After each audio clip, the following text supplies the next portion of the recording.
अस्सलाम वालेकुम। मैं आनिया का अबू बात कर रहा हूँ।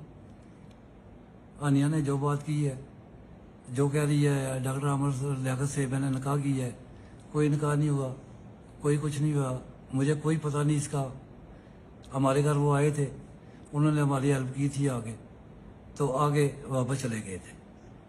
अभी जो है कि वो जिस तरह कर रही है, सबको पता है कि वो डिप्रेशन का शिकार है, सख्त डिप्रेशन का शिकार है। तो अभी मैं कराची आई थी, कराची से अभी मैं उसे वापस लेके जा रहा हूँ। तो मैं सबसे ये अपील करता हूँ कि कोई भी इनका जो है ना, इन पे ऐसी बात ना करे कि जो इनके नाम पे हरफ आए, कोई ऐसा हरफ आए। तो मैं इनसे भी मदद चाहता हूँ, डॉक्टर साहब से भी, कि जो उनके साथ उसने किया है, मैं और उसकी तरफ से मदद चाहता हूँ। कोई निकाह नहीं हुआ, कोई हमें पता नहीं है। नहीं तो निकाह हो तो माँ बाप को तो कम से कम पता होता है। तो मैं डॉक्टर साहब से भी माजर चाहता हूँ, जो कुछ इसने किया है उसके लिए मैं माजर चाहता हूँ। बहुत मेहरबानी। अस्सलाम वालेकुम। मैं आनिया का अबू बात कर रहा हूँ।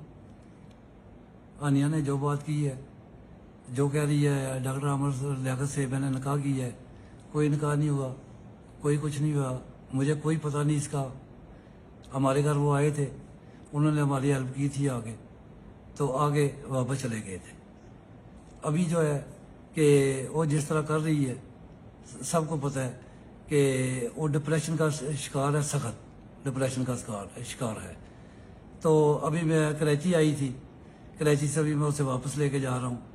तो मैं सबसे ये अपील करता हूँ कि कोई भी इनका जो है ना, इन पे ऐसी बात ना करे कि जो इनके नाम पे हरफ आए, कोई ऐसा हरफ आए।